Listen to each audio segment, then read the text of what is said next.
अस्सलाम वालेकुम दोस्तों कैसे हैं। उम्मीद है कि आप लोग ठीक होंगे। दोस्तों आज की इस क्लास में हम लोग CBSE board, West Bengal board, जहां भी उर्दू का सिलेबस है या उर्दू का एग्ज़ाम होता है, तो आज की इस क्लास में हम ग्रामर का एक टॉपिक लेके आए हैं। टॉपिक का नाम होगा फ़ेल और उसकी किस्में। यदि आप इस चैनल में नए हैं तो दोस्त आप इस चैनल को सब्सक्राइब कीजिए ताकि आने वाले हर वीडियो का आपको नोटिफिकेशन मिलता रहे टाइम टू टाइम। और आप सभी का खुश आमदीद, वेलकम है इस चैनल में। आपको उर्दू से रिलेटेड, उर्दू ग्रामर से रिलेटेड, उर्दू कोर्स बी का जितना भी सिलेबस है कोर्स ए का बहुत जल्द अपलोड करेंगे वन बाय वन।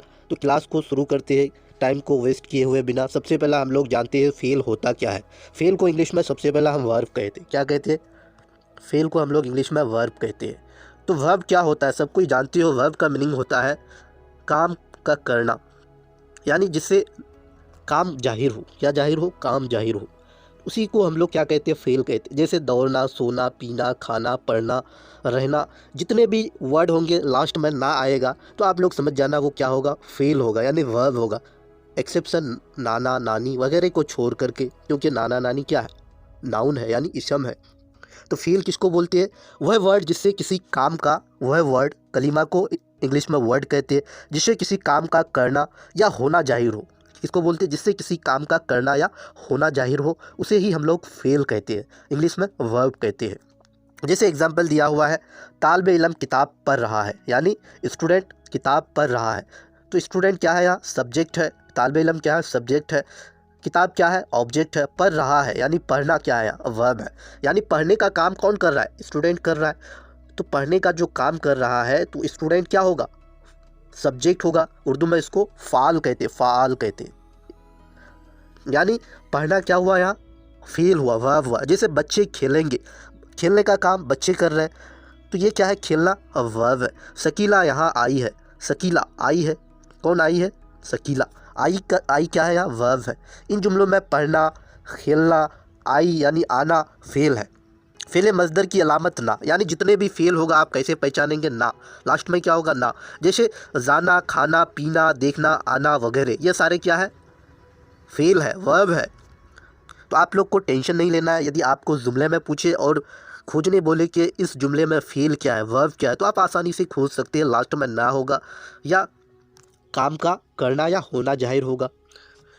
उसके बाद हम लोग फ़ेल और उसकी किस्में को जान लेते हैं। फ़ेल की क्या क्या किस्में हैं और इसका क्या महत्व है, क्या इंपॉर्टेंस है, और इसकी डेफिनेशन मीन्स इसकी तारीफ़ और इसका मिसाल। क्योंकि इस बार की सिलेबस यानी term wise syllabus course B और कोर्स ए के फर्स्ट टर्म में फ़ेल और उसकी किस्में से आपका क्वेश्चन यानी डेफिनेशन और फ़ेल के बारे में पूछे जाएंगे। तो आप लोग ज़रूर इस वीडियो को पूरा देखना, क्योंकि इस वीडियो के अंत में आपको एक बहुत बड़ा यानी सॉल्यूशन मिलेगा कि आप कैसे एग्ज़ाम को अच्छे से उर्दू के एग्ज़ाम को देंगे। फ़ेल मारूफ यानी फ़ेल की पहला किस्म, दूसरा फ़ेल मजहूल, फ़ेल लाजिम, फ़ेल मुतदी, फ़ेल नाकिश, और भी फ़ेल की तारीफ़ होगा, उसको भी हम लोग पढ़ेंगे नीचे। तो सबसे पहला हम लोग जान लेते हैं फ़ेल मारूफ क्या होता है। तो फ़ेल मारूफ वह फ़ेल है जिसका फ़ाल यानी काम करने वाला मालूम हो। यानी फ़ेल मारूफ उस फ़ेल को कहती है जिसमें सब्जेक्ट हो। क्या हो? फ़ाल का मतलब सब्जेक्ट होता है इंग्लिश में। ऐसा यानी ऐसा जुमला जिसमें क्या हो? फ़ेल हो, यानी सब्जेक्ट हो और सब्जेक्ट के साथ साथ वर्ब भी हो। जैसे साहिल आया। कौन आया? साहिल आया। तलत पढ़ती है, वह खेलेगा। वह क्या है? फ़ाल है यानी सब्जेक्ट है। खेलने का काम कर रहा है वह। जैसे तलत पढ़ती है, पढ़ने का काम कौन कर रहा है? तलत। तो तलत क्या है? या फ़ाल है, सब्जेक्ट है। तो फ़ेल मारूफ को हम लोग इंग्लिश में क्या कहते हैं पता है आप लोग को? अगर नहीं पता है तो हम आपको बता रहा हूँ। फ़ेल मारूफ को इंग्लिश में ट्रांजिटिव वर्ब कहते हैं। ट्रांजिटिव वर्ब किस वर्ब को कहते हैं? ऐसा वर्ब जिसमें क्या हो? ऑब्जेक्ट भी और सब्जेक्ट भी हो। तो फ़ेल मारूफ हम लोग जान गए क्या होता है। ऐसा फ़ेल जिसमें फ़ाल यानी काम करने वाला मालूम हो। उसके बाद हम लोग जानते हैं फ़ेल मजहूल क्या होता है। फ़ेल मजहूल उस फ़ेल को कहते हैं जिसका फ़ाल यानी सब्जेक्ट या काम करने वाला ना हो, काम करने वाला मालूम ना हो। जैसे एग्जाम्पल दिया है, कपड़े धुल गए। किसका कपड़े धुल गए? मेरा, तुम्हारा, आपका, किसका? तो यहाँ सब्जेक्ट क्लियर नहीं है। आटा पीसा। कौन आटा पीसा? कैसे आटा पीसा? ये तो क्लियर नहीं है, सिर्फ आटा पीसा, यानी यहाँ फ़ाल यानी सब्जेक्ट क्लियर नहीं है। दरवाज़ा खुला, यानी कौन दरवाज़ा खुला? किसका दरवाज़ा खुला? कैसे दरवाज़ा खुला? तो यहाँ क्लियर नहीं है, दरवाज़ा खुला सिर्फ लिखा हुआ है, तो यहाँ फ़ाल क्लियर नहीं है। मकान बन गया यानी सब्जेक्ट क्लियर नहीं है, इसमें कौन मकान बनाया। कपड़े का धुलना, आटे का पीसना, दरवाजे का खुलना या मकान का बन जाना खुद ब खुद नहीं हुआ है, बल्कि ये काम किसी के ज़रिया किया गया है। उसको इस तरह कह सकते हैं, मोमिन के ज़रिया दरवाज़ा खुला। इस तरह के फ़ेल को फ़ेल मजहूल कहते हैं। मसलन ख़त लिखा गया, ताला खुल गया वगैरह। तो यानी ऐसा फ़ेल जिसमें फ़ाल यानी काम करने वाला ना हो, मालूम ना हो, उसे फ़ेल मजहूल कहते हैं। आपको हम एग्जांपल समझा दिए। उसके बाद फ़ेल लाजिम क्या होता है। तो फ़ेल लाजिम वह फ़ेल है जिसका असर सिर्फ फ़ाल तक ही महदूद रहे, फ़ाल तक लिमिटेड रहे, यानी सब्जेक्ट तक लिमिटेड रहे, यानी वह सिर्फ अपने फ़ाल के साथ मिलकर पूरा हो जाता है। यानी किसके साथ मिलकर के, सब्जेक्ट के साथ मिलकर के पूरा हो जाता है। जैसे वह आया, वह आया, तो यहाँ ऑब्जेक्ट तो नहीं है, वह आया। बच्ची रोती है, नगमा हंसेगी, नगमा हंसेगी, तो नगमा हंसने का काम कौन किया, नगमा। तो यहाँ क्या है, ऐसा फेल जिसका असर सिर्फ सब्जेक्ट तक ही महदूद हो, यानी वह सिर्फ अपने फेल के साथ मिलकर पूरा हो जाता है। किसके साथ, सब्जेक्ट के साथ मिलकर के पूरा हो जाता है। वह आया, तो ये पूरा हुआ कि नहीं। उसके बाद फ़ेल मुतैदी, वह फ़ेल जिसका असर फ़ाल के अलावा यानी सब्जेक्ट के अलावा किसी और मफ़ूल, मफ़ूल का इंग्लिश होता है ऑब्जेक्ट, जैसे शख्स या चीज़ पर पड़े। जिस जुमले पर यह फ़ेल होता है वह सिर्फ फ़ाल से पूरा नहीं होता बल्कि मफ़ूल का भी मोहताज होता है, यानी इसमें सब्जेक्ट और ऑब्जेक्ट दोनों का होना चाहिए। मसलन उसने खाया, उसने खाया, रसीद अखबार पढ़ता है, अहमद ख़त लिखता है। अहमद क्या है, यहाँ सब्जेक्ट है, ख़त क्या है, ऑब्जेक्ट है, लिखना क्या है, वर्ब है। तो यहाँ फ़ेल मुतैदी है ख़त।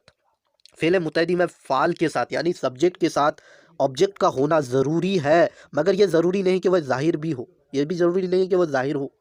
जुमले में मफ़ूल कभी कभी क्या होता है, यानी ऑब्जेक्ट कभी कभी छुपा हुआ भी रहता है। जैसे मोहसिन ने खाया, मोहसिन ने कुछ तो खाया होगा, आम खाया होगा या कुछ खाया होगा। मोहसिन ने कुछ खाया होगा, तो कुछ क्या है यहाँ, कुछ प्रोनाउन है जो कि ऑब्जेक्ट की तरह काम करेगा। अहमद देखता है, यानी हमीद देखता है, कौन देखता है, हमीद। हमीद क्या है यहाँ, कुछ ना कुछ तो देखता होगा। इन जुमलों में क्या खाया है, क्या देखता है, ज़ाहिर नहीं है, मगर कुछ ना कुछ, क्या, कुछ ना कुछ ज़रूर खाया होगा और हमीद कुछ ना कुछ ज़रूर देखा होगा। वही पोशीदा फ़ाल चीज़ मफ़ूल है। इन दोनों सूरतों में इनके अफ़आल फ़ेल मुतैदी में फ़ेल मुतैदी है। इसके अलावा जो अलामत फ़ाल यानी ऑब्जेक्ट सब्जेक्ट है और फ़ाल के फ़ौरन बाद फ़ेल माराज के बाद, मारिज के बाद जब भी आए तो समझ लीजिए कि ये फ़ेल मुतैदी है। मसलन मंजूर ने कहा, हमने सुना। इन जुमलों में कहा और सुना फ़ेल मुतैदी है। जिस तरह ने अलामत फ़ाली है, इस तरह के अलामत मफ़ऊली है। जैसे मैंने जैद को मारा, पुलिस ने चोर को पकड़ लिया, ये सारे क्या है, फ़ेल मुतैदी है। फ़ेल नाकिश क्या होता है, फ़ेल नाकिश वह फ़ेल है जिसमें किसी काम का करना नहीं पता चलता हो या पाया जाता हो, बल्कि होना पाया जाता है। इसलिए इसका कोई फ़ाल नहीं होता, यानी सब्जेक्ट नहीं होता, बल्कि इसम बजाय फ़ाल के मुब्तदा कहलाता है और जुमला का बकिया जुज़ जो हालात या किसी तरह की खबर देता है, खबर कहलाता है। जैसे कालू चोर है, मुब्तदा खबर, ये क्या है, कालू चोर है। और लड़के मैदान में है, खालिद ज़हन है, तो ये क्या है, एक खबर है, एक सूचना है। उसी तरह वह बीमार थी, तो ये क्या है, खबर है। मैं झूठा नहीं हूँ, तो फ़ेल नाकिस क्या होता है, वह फ़ेल है, वह वर्ब है जिसमें किसी काम का करना नहीं पाया जाता बल्कि होना पाया जाता है, यानी ये पाया जाता है यानी होना समझा जाता है। इसीलिए इसका कोई भी सब्जेक्ट नहीं होता बल्कि इसम बजाय फ़ाल के मुब्तदा कहलाता है। जैसे वह बीमार थी, मुब्तदा, ये क्या है, खबर है। मुंजल जुमलों में है, थी, था, फ़ेल नाकिश है। क्या है, ये सारे फ़ेल नाकिश है। जैसे आपको कोई ढूंढने बोले कि फ़ेल नाकिश क्या है, वह बीमार थी, तो यहाँ थी क्या है, फ़ेल नाकिश है। जुमला के लिहाज से फ़ेल की किस्म, यानी सेंटेंस ज़माना के लिहाज से, ज़माना के लिहाज से फ़ेल की किस्म। ज़माना मीन्स टेंस के लिहाज से सबसे पहला होता है फ़ेल माजी, दूसरा होता है फ़ेल हाल, तीसरा होता है फ़ेल मुस्तकबल, फ़ेल मारिज, फ़ेल अमर, फ़ेल नहीं। इसका क्लास नेक्स्ट दिन आएगा और ज़रूर आप लोग चैनल को सब्सक्राइब कीजिए और हम कल बताएंगे उर्दू का सिलेबस को कैसे आपको अच्छे से लिखना है। Thanks all of you.